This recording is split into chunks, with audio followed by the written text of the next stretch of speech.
Well, folks, welcome to one more edition of Politics and Random. Egberto Willies, your host. Thank you so kindly for being a part of the show. We are going to have, what again? A great show for you today. We have three great videos for you that I think you're going to like. Welcome aboard E2247. How are you doing, my dear brother from all over? Lee Grant from Montgomery County. Welcome aboard. We also have in the house Bridge MCP from Binghamton, New York, upstate New York. We also have Yvette Avery Herod from Atlanta, Georgia. Welcome aboard. We also have AVQL Senor Michael Rattner from Brooklyn, New York. Welcome aboard, my friend. Great to see everybody in the house. We got a little slow start here. But anyway, we are going to get busy till all those emails go out that say, hey guys, we're active, we are on. Where are you people? ¿Dónde están todos mis amigos? Anyway, let's get busy. Great news is the firing into her retirement of third highest U.S. diplomat, Victoria Nuland, formerly POTUS Dick Cheney's advisor and Obama's diplomat. Yep, I heard that interview that she gave today. Did Nuland advise Cheney to lie to Powell? I don't think so, but who knows? Who knows? Who knows? Who knows? Melanie Keelan is in the house from Barcelona, Spain. Biden is violating the Foreign Assistance Act, that bars foreign military support to states restricting delivery of humanitarian aid. Democratic senators sent him a new letter this week on that. I am glad they're doing that. E2247 also says letter to Inspector General of the United States State Department from Veterans for Peace Cities. 6 laws Biden is breaking in support of Israeli genocide in Palestine, and we got to get that taken care of. But Schumer gave us a good start. Lee Grant says, glad to see the posse and Biden finally addressing the border crisis. 7.2 million migrants have illegally crossed U.S. border under Biden, exceeding the population of 36 states. Go calculate how many have done so under Trump and under other administrations. And let's count the numbers correctly. A lot of those numbers are what's known as duplicates. In fact, I've spoke to a guy who works with the Coyotes before, and the way the Coyote system work. And by the way, the Coyotes are not all Mexican. The Coyotes are Mexican and Americans, right? They have a network that is well designed with a few people on the inside to look the other way as they're passing past the appropriate points. But it's all computerized and well organized, and they get several chances to come over, to be smuggled over. So it's a network, and that network also is tied in with American business, because American business wants that labor, that abusive type labor that they use. So things are not always the way they seem, and all the people that are really maligning our undocumented workers, remember, a lot of them, that's just for show, because they want them. They want them. I repeat, they want them. There is no border crisis. Exactly. Republicans are trying to gin up an issue as fear mongering for the xenophobes and their election prospects as usual.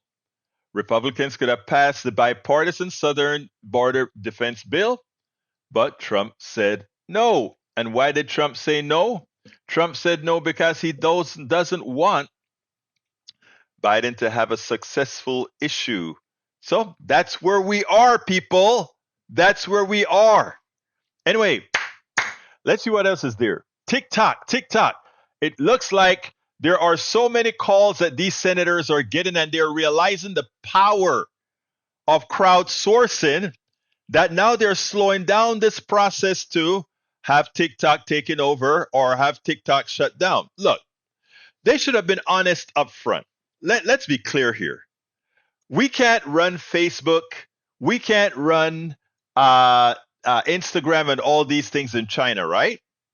China doesn't allow them in the way that we would like it allowed. So, should we allow a Chinese company to have come to the United States and establish, let's say, TikTok? Here's the truth. If you wanted to do something, you should have done something before TikTok grew, because this is about reciprocity, right? I want to read, maybe I can find it. One of our members on the Pacifica Network board sent out an email, and part of that email was condemning China and all this kind of stuff for what they're, for what they're doing, etc., etc. And my stance was quite a bit different. First of all, I think they should have been honest and went with reciprocity, right? In other words, they shouldn't lie and tell Americans that somehow this is an existential problem. This is a problem with these guys stealing our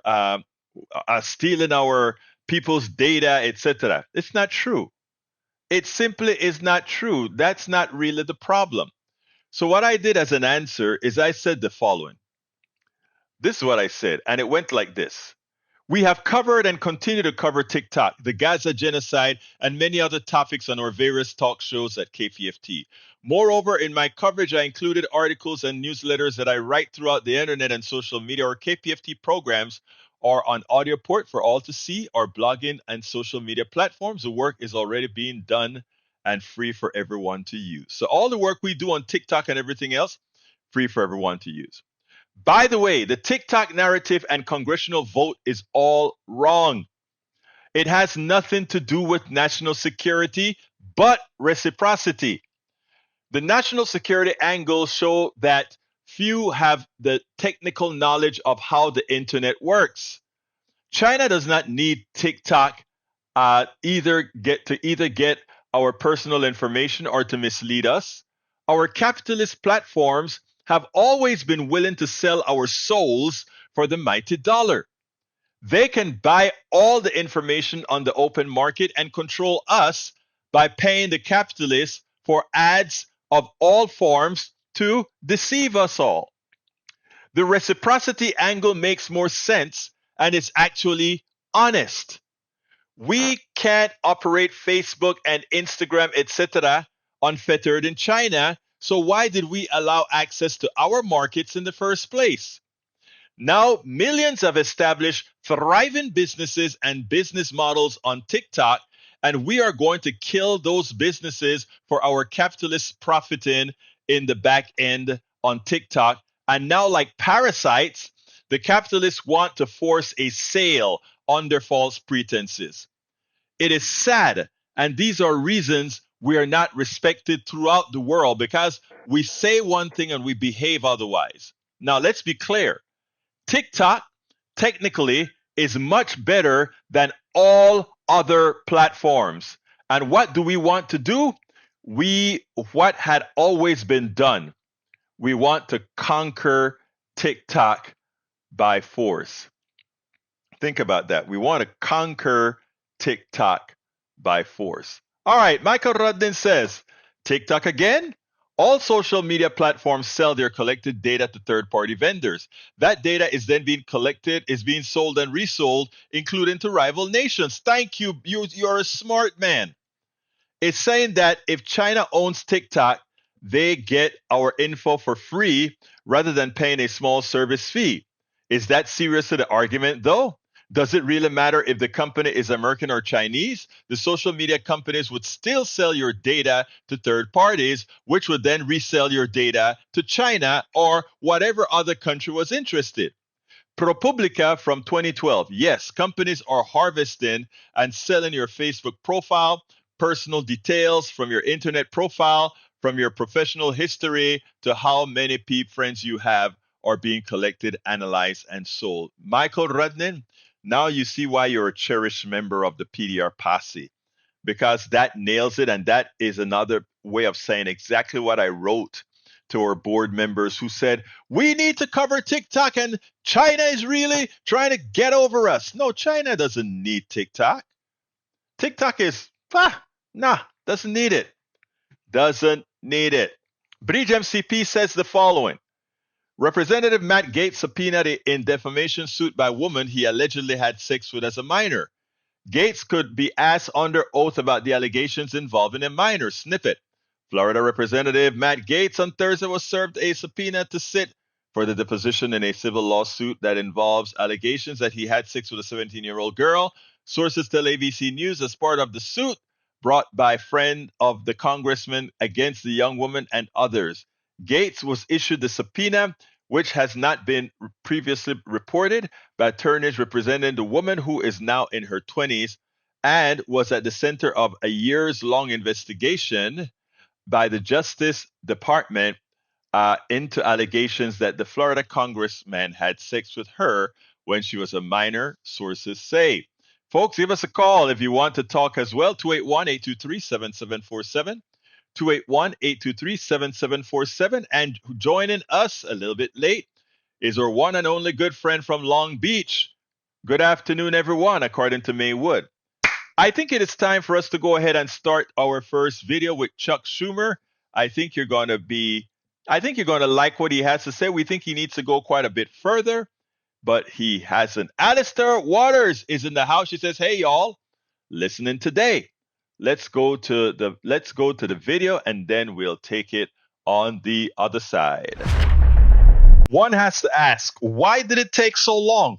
Why did it take so long for a strong Democrat, a leading Democrat, to really come out against Netanyahu and point out that the guy is a genocidal killer? I mean, of course, that's not what Schumer said. He was a lot more kind in the language that he used.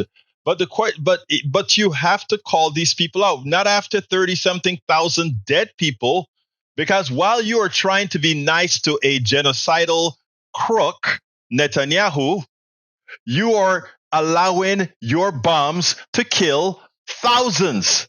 Well, check it out and listen to what Senator Schumer, had to say, and then we'll take it on the other side. Today, a major development in that growing rift between the U.S. and Israel over the war in Gaza. Senate Majority Leader Chuck Schumer, the highest-ranking Jewish elected official in American history, is calling for the Israeli government to hold new elections, saying it's at risk of becoming an international pariah. As a lifelong supporter of Israel, it has become clear to me the Netanyahu coalition no longer fits the needs of Israel after October 7th.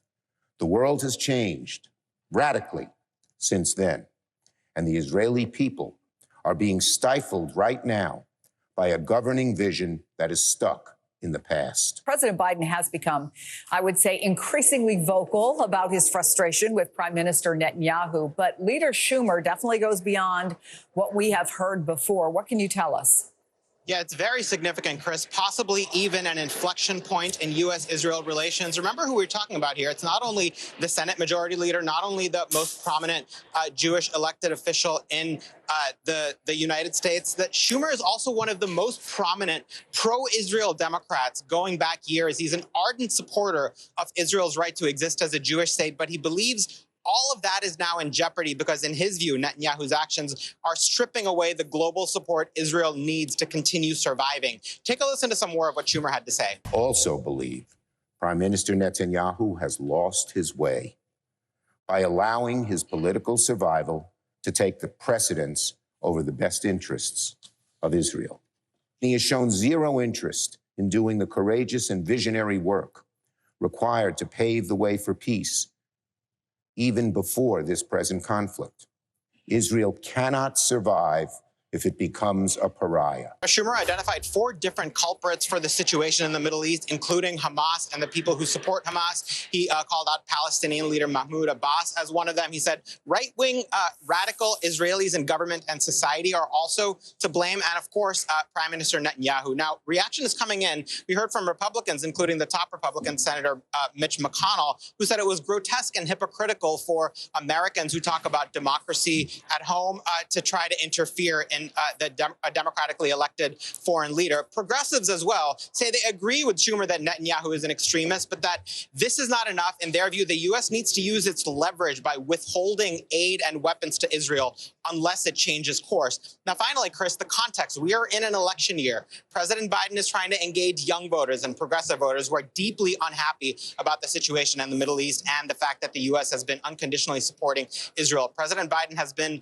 very reluctant to change policy, has shifted some rhetoric. The big question becomes, what does President Biden do? Now, it's about time. It is about time. But you know what? For all those that are laying under the rubbles, for all those that were killed indiscriminately, while the excuse that Israel uses that somehow Hamas is hiding behind them. That's not an excuse. I mean, we here in America wouldn't go if there are criminals hiding behind innocent children. We're not going to blow the building down. Now, America has the same problem Israel has. After all, you kind of killed 10,000 Panamanians or so when you wanted to get that one person, Noriega. But you would think we'll grow up by now. You would think we'll get some more humanity in us after seeing the amount of inhumaneness we've done over the decades and decades and decades. And for us to be funding the genocidal killing of Palestinians in Gaza, because we don't want to hurt Netanyahu's feelings, or because we are scared that somebody is going to call us anti-Semitic for being truthful. Most of what I talk about is sanctioned by already many Jewish people, and now even by our leading Jewish politician, which is Senator Schumer. Come on, folks. This is long overdue. It is time for us to do one of two things. As long as, we had people like the Senate leader who comes out and he says, McConnell comes out and says, well, how can another democracy go towards its democratic ally? And we shouldn't be doing that. What do you mean we shouldn't be doing that? How can a democratic ally in our name create genocide, again, using our bombs? You have to make sure the argument is correct. You cannot say, how can we go ahead and get involved into an ally's democracy?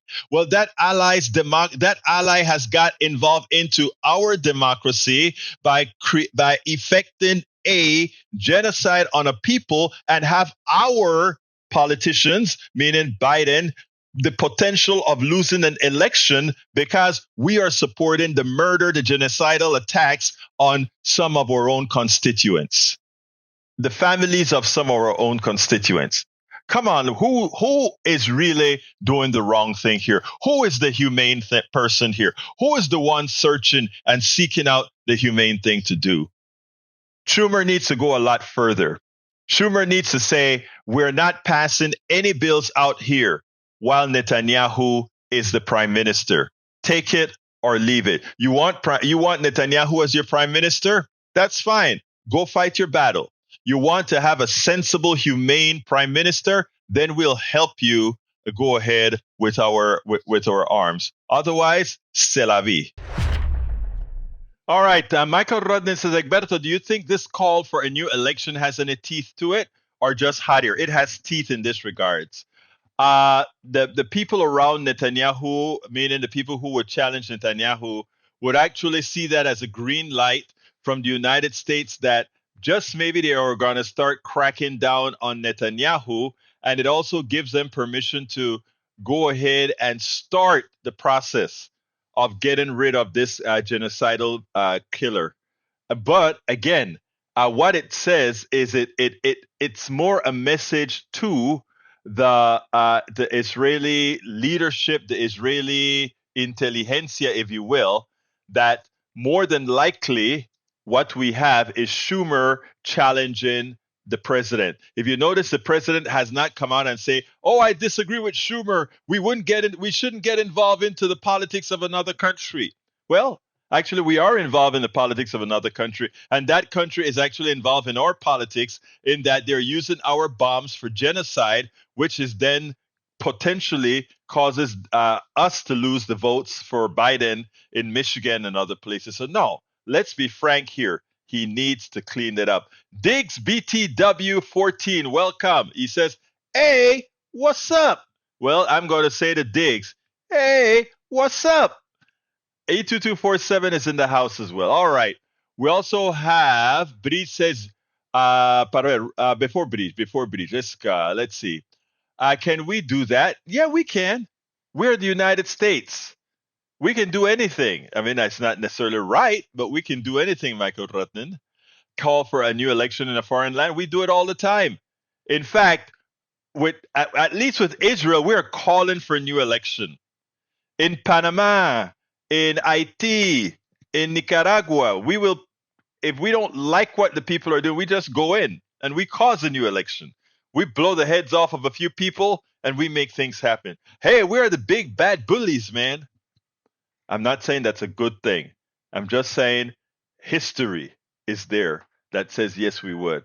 Lee Grant says, Rattner, an American politician can call for an election in foreign land, but no one has to listen, right? But in this case, if you're giving them a whole lot of bombs, I think people have to listen. Bridge MCP says, due to criminal charges, Netanyahu resigns from 3 ministerial portfolios. PM had promised to quit welfare, agricultural, and diaspora affairs ministry after charges brought in 3 corruption cases.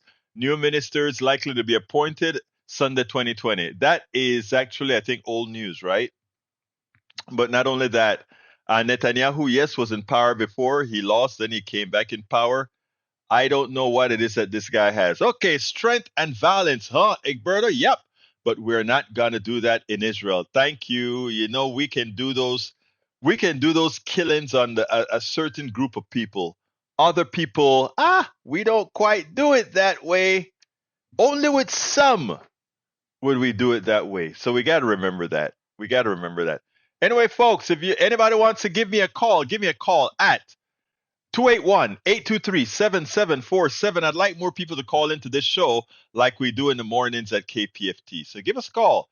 It is 281-823-7747. Don't be shy.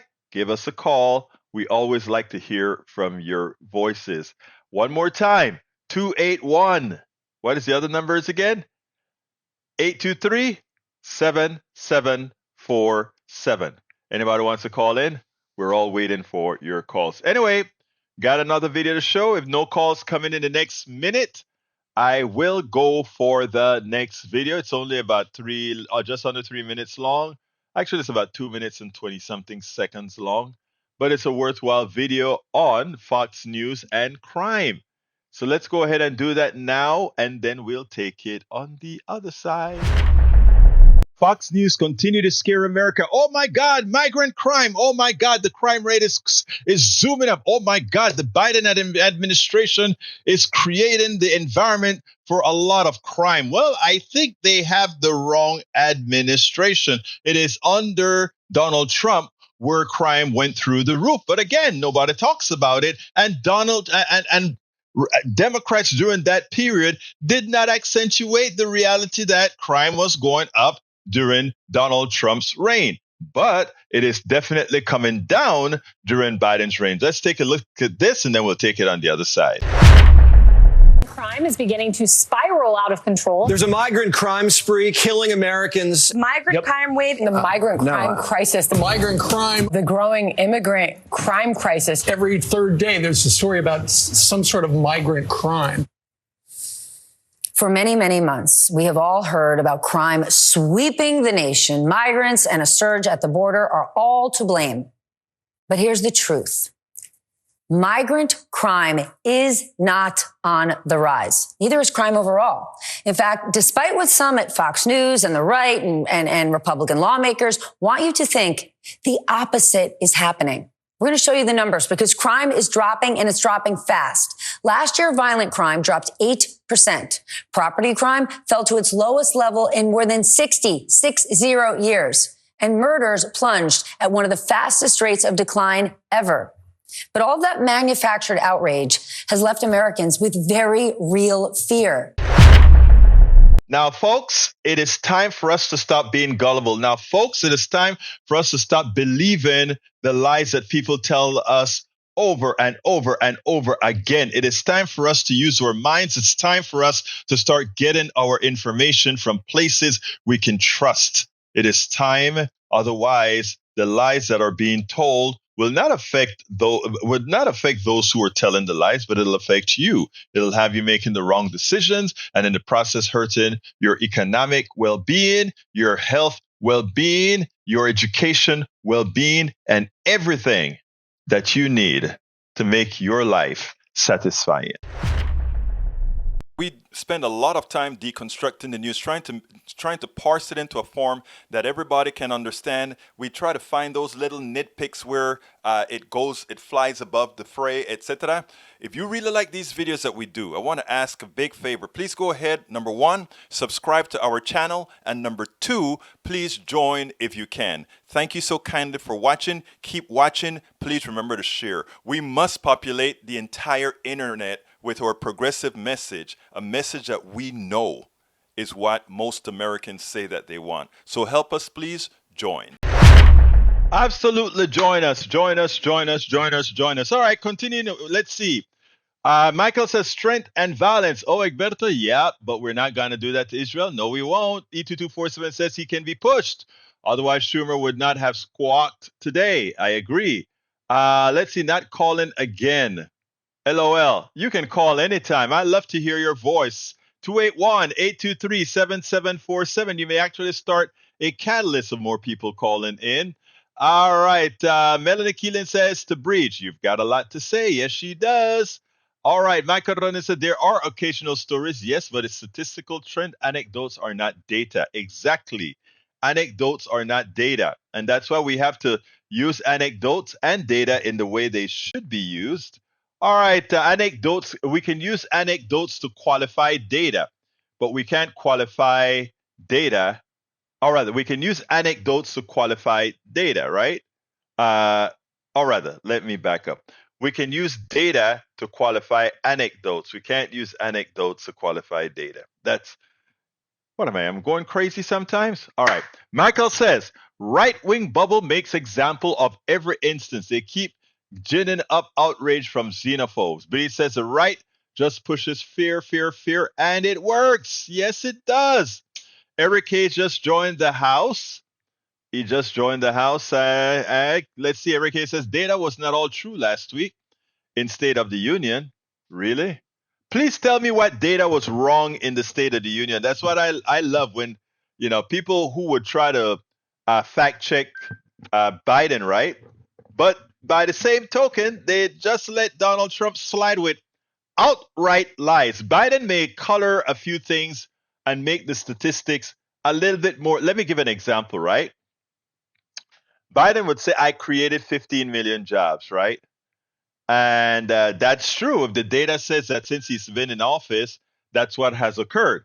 But many a times, a part of that 15 million jobs or whatever is people going back to work from the pandemic. So while the data says to credit him to it and he accepts the credit for it, it's a bit disingenuous, right?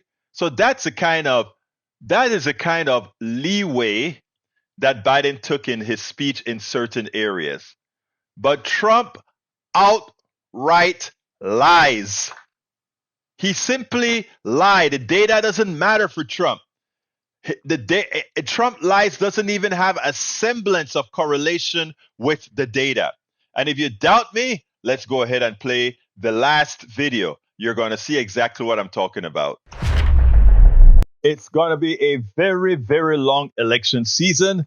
And when you have a former liar in chief that is on the other side campaigning, you are going to have to keep the pressure on.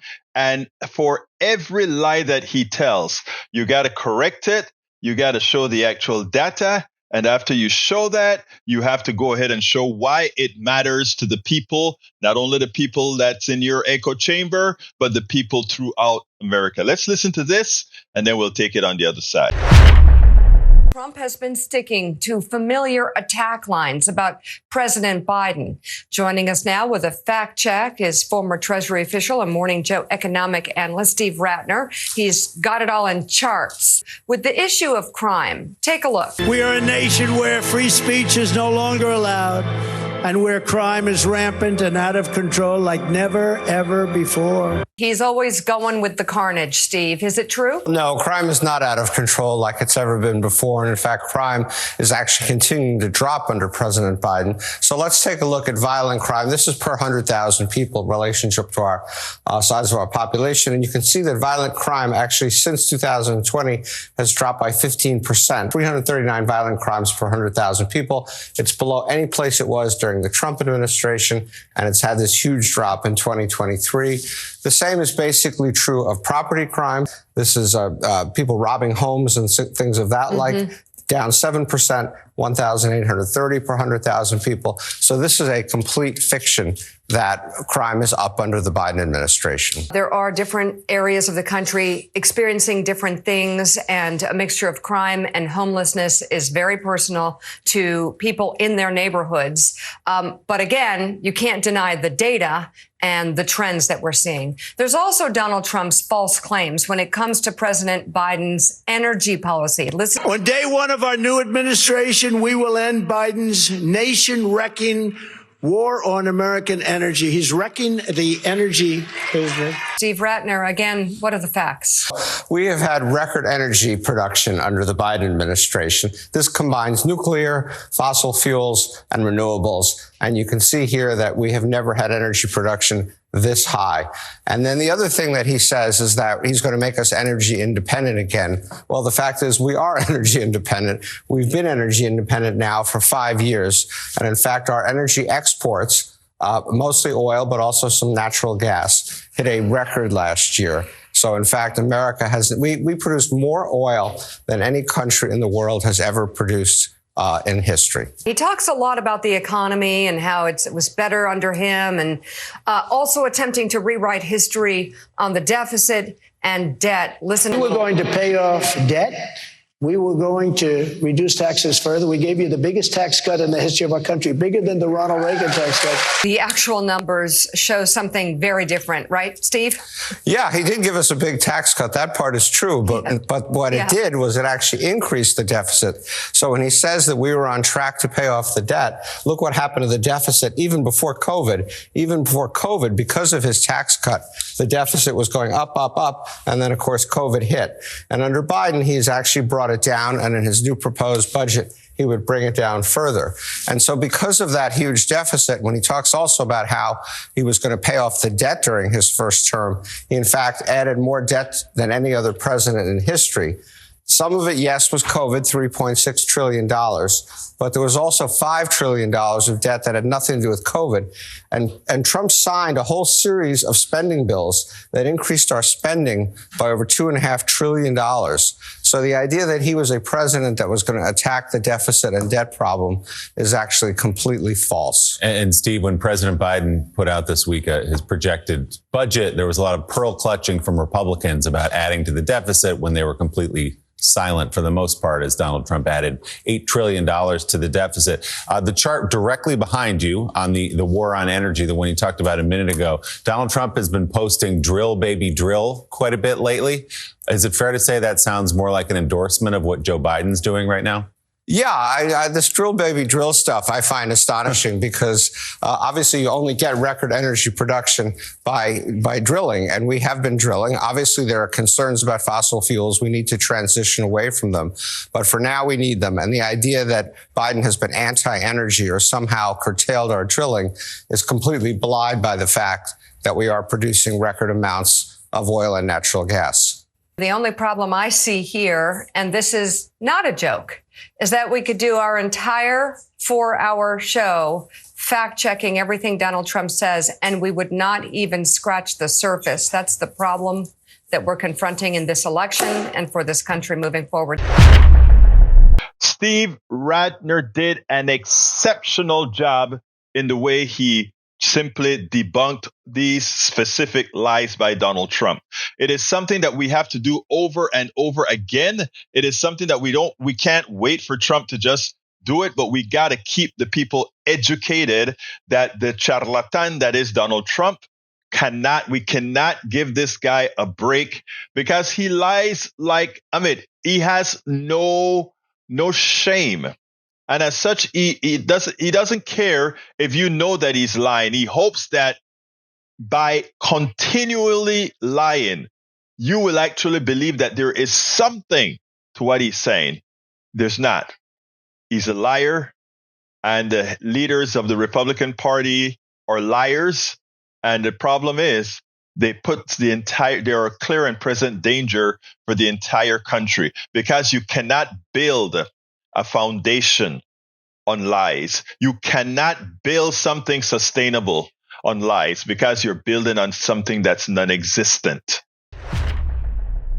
Exactly. You cannot build a foundation on lies, people. You cannot. Anyway, let's see. Michael Cisak says, Brija MCP, you mean like GOP is going to take away your Social Security, Medicare, and welfare? Yeah, that's what we mean. That's not exaggeration. That is what they intend to do. I mean, they said it. Donald Trump even recently said it. We can cut. We don't need to cut Social Security. We need to expand Social Security. And how do we pay for it? We take the money that the wealthy is really legally stealing. Notice I said legally stealing because that's what they're doing, right? Meaning we got to change laws. All right, let's see what else we got. Scott Youngerman says, do we have National Guard deployed in 2 different states right now? Yep, Texas and New York. All right. Bridge MCP says, who lied more during the first 100 days, Biden, Trump, or Obama? Article is 2 years old. Instead of investigating the first 100 days in terms of productivity or promises kept, let's look at another characteristic, honesty. It is important to hold leaders accountable to the truth, especially early in their presidency. The Washington Post suggests President Donald Trump told 30,573 false or misleading statements over 4 years. Based on this number, he's clearly a prolific liar. But were his lies observable during the first 100 days? Crucially, how does President Trump compare to other leaders as President Biden and President Obama?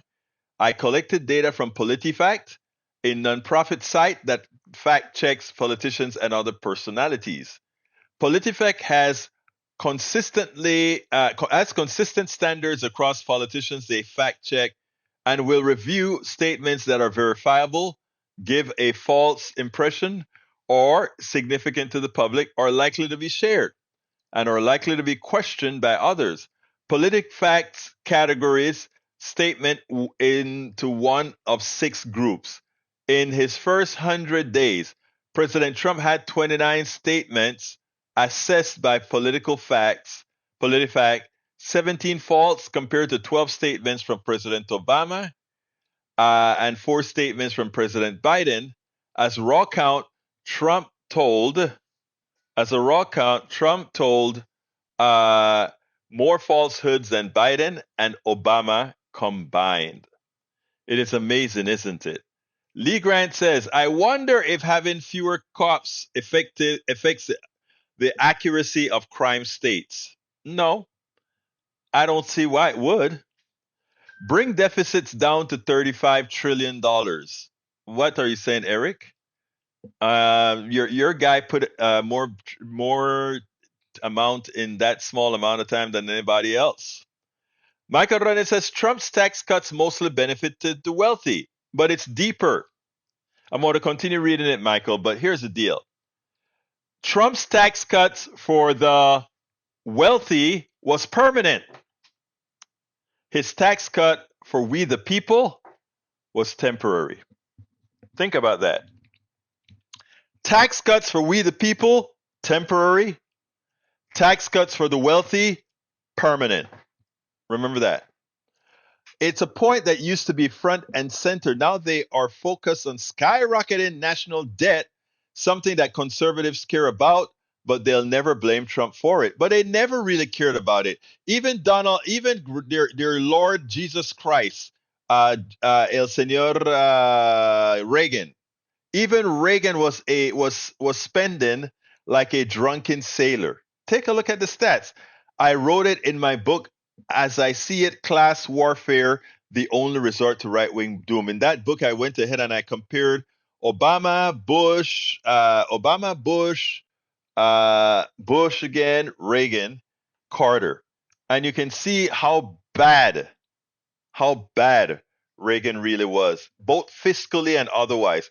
And you know, while they always talk about Reagan Revolution and how great Reagan's economy was, what they always fail to tell you is that Clinton was substantially better than Reagan in both the number of people hired, 21 point something million dollars versus I think 16 million for for Reagan, but you don't hear that in the news. The news is always biased towards giving credit to Republicans for doing things they've never done.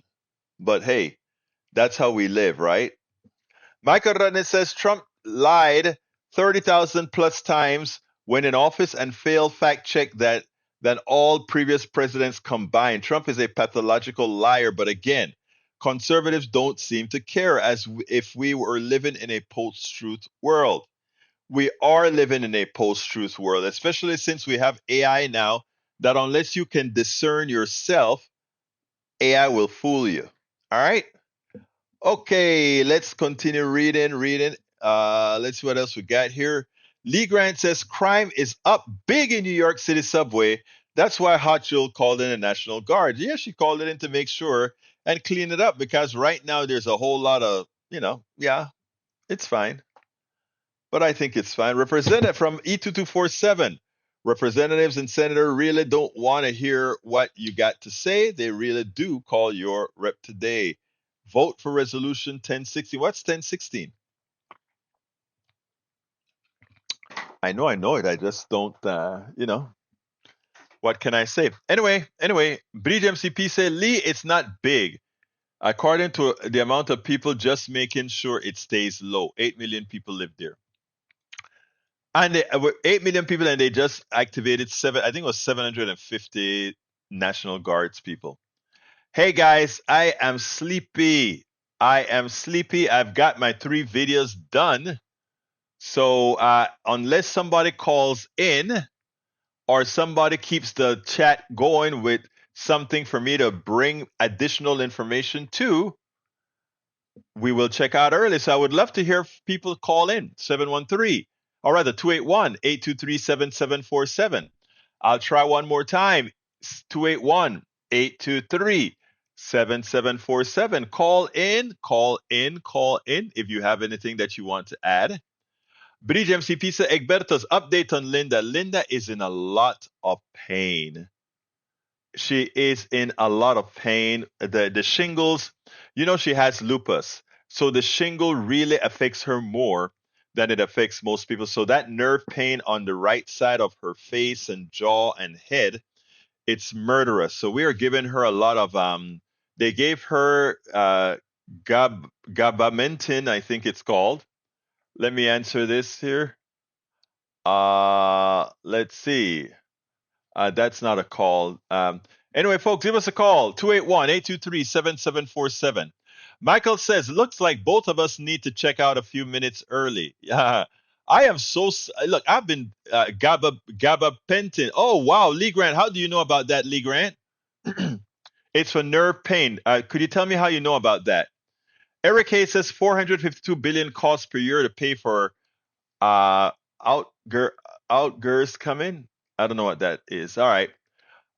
Lee says, Lee, it's not big. According to amount of people just making sure it stays low. That is correct. Let's see. Looks like both of us need to check out. I think I got that already. Okay, folks, let's try again one more time. Call into the show. 281-823-7747. All right, Bree says, Egberto Willies, she really needs to take narcs. Gabapentin is okay. I'm on it. But she needs to nip it in the bud. She is taking Norco. She's taking Norco, which is, I think it has 325 milligrams of Tylenol, as well as a dosage of hydrocodone. And so far, she tries not to take it because she is scared that she doesn't want to get addicted to it. Let's see, E2247 says, Egberto, we deputize you to go home to Mother Linda the best way you can. Go home. Now, I love you, E2247. You know that? Actually, I love all of you. I love all of you. You guys are wonderful and great. It's been rough because, I've been having to run downstairs and kind of give a little massage in her head to help with the pain. No, it's Norco, N-O-R, brother, N-O-R. She won't. She is not an addict. I got you, girl. I got you. All right, folks, let me start checking out then. I want you guys to please, prayers going up for her. Thank you so kindly, Yvette Avery Herod. Love you, girl. Thank you. We need those prayers for her head because she is, Let me tell you, I have not seen her this miserable for a long time. Tom Sarnik, how you doing, Tom? Tom, I didn't see you advertise out there. How you doing, my Steve, brother can you hear Tom? me? Yes, I can. How you doing? Tom, can you hear me? Hello, Tom. Yeah. Can you hear me? Hello. Yes, I'm Yeah, here, I can Tom. hear You should. you if you can hear me. I can hear Okay, I you. I know don't. you're tired, and I just wanted. Yeah, go ahead. You hear me? Yes, All right. I can.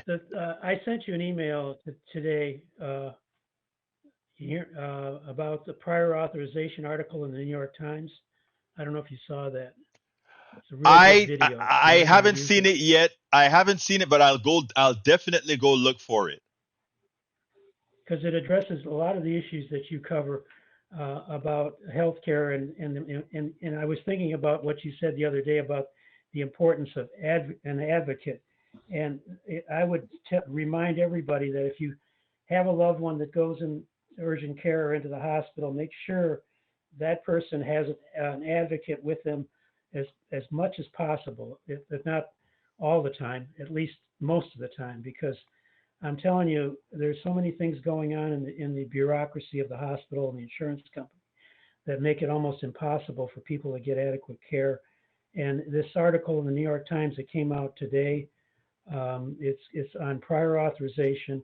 It's a video, actually, it's an 8-minute video, and it covers people that have had issues, went to urgent care or the hospital, and the people in the hospital, the administrator would keep delaying treatment because they didn't have prior authorization from the insurance company. And one lady became blind, another man died, another man got cancer treatment too late, and it was awful. It's just a nightmare. So this is another issue that has to do with the private healthcare system that we have. And the more I think about it, the more we need not just Medicare for all, but we need some real controls on how our healthcare is administered in this country. I know people would be against the nationalization of the whole healthcare system like Great Britain has, but on the other hand, we need something maybe in between what they have and what we have in order to control the cost and make sure everybody gets adequate healthcare, because right now it's a nightmare. I agree with you. I agree with you 100%. By the way, can you hear me through the telephone, Tom, or was there an issue? I can hear you now. I've got my earbuds on, so I can hear you. Okay, great. Well, let me tell you something. I want, believe it or not, what I want, and I think it'll take us a while to get. I do want nationalized health care, and the reason why is that's the only. When you have fee for service, you have to get service for the companies to make a profit. When you have nationalized health care, it does not matter. What really matters is your health. And I don't know why it is so hard for people to understand that you cannot have good health care that is for profit. By design, for profit precludes the ability to have good health care. I mean, uh, it, it, there's no incentive not to have a service to provide you, and you only need a service if you remain sick. I mean, it's not rocket science, and we just need people to start understanding these concepts. But thank you for that advice, and I'm going to go look for that article that you sent me. All right, my brother. Yeah, and if you can play it online on your show, that would be great. I Okay, thank will. you. I thank you very much. Thank you Okay. so kindly for calling in. Hey, we got a call from Brother Sarnik. He is our resident limerick writer. I think he's the best limerick writer that I've come across, and he writes them pretty quickly. But anyway, folks, this is time where I'd say please support the program. Look, I'll be honest, we are in dire straits. We need a lot more support from our listeners, from both on podcasts, live, and otherwise. So I want to ask you so kindly, there are many ways in which you can support the program, make sure that we can stay on healthy and, and be able to survive. And to do that, you can go to politicsdoneright.com/support. That is politicsdoneright.com/support. That gives you all the different ways in which you can support the program to make sure we stay funded. Now, additionally, or specifically, we have a Patreon. You can support us by becoming a patron. All patrons get a chance to read all of our books. And we have Bridge MCP on. Good afternoon, Bridge MCP. How is our beautiful lady doing? I'm doing better than you, bub. Talk to me. I don't want to harp on this, but someone who's gone through 4 or 5 heart attacks, broken bones, stenosis, ribs, back, all this crap, and knee surgery and ankles, whatever. I know how she feels about being addicted. Mm-hmm. I get that. But she's not nipping it in the butt, and she has to, because what she's taking is going to do diddly squat for her pain. Okay. And the pain is going to get out of control, and she will not be able to get it back into control. Once it's out of control, you can't get it back. She really has to get Ashley on this to just 2 or 3 days. Take something stronger. Be laid out.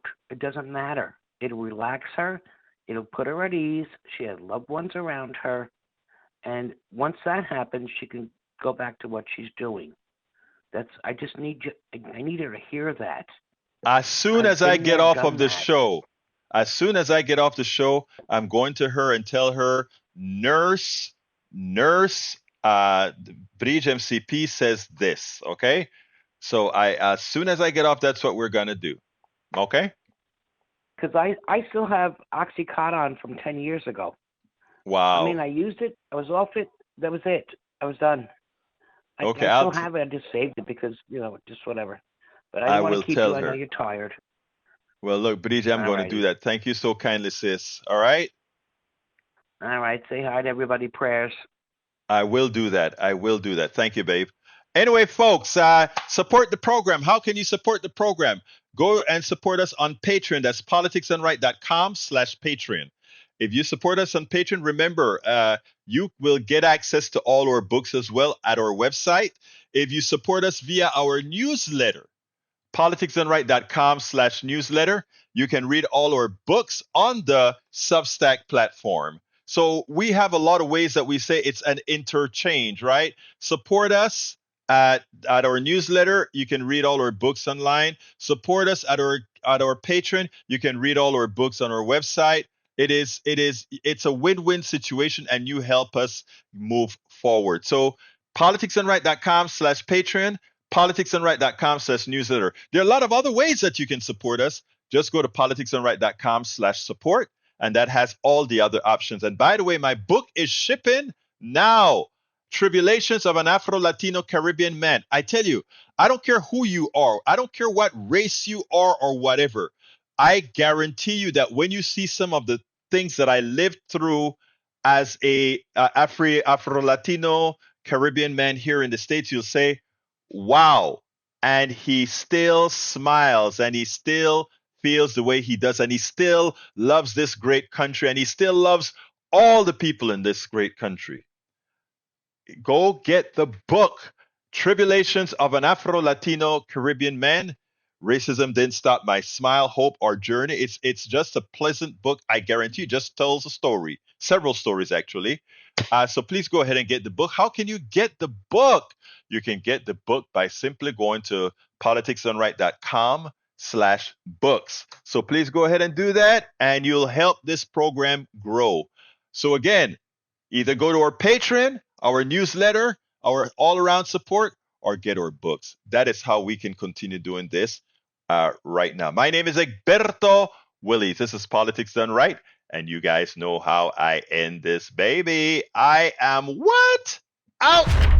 We spend a lot of time deconstructing the news, trying to parse it into a form that everybody can understand. We try to find those little nitpicks where it flies above the fray, etc. If you really like these videos that we do, I want to ask a big favor. Please go ahead. Number 1, subscribe to our channel. And number 2, please join if you can. Thank you so kindly for watching. Keep watching. Please remember to share. We must populate the entire internet with our progressive message, a message that we know is what most Americans say that they want. So help us, please join.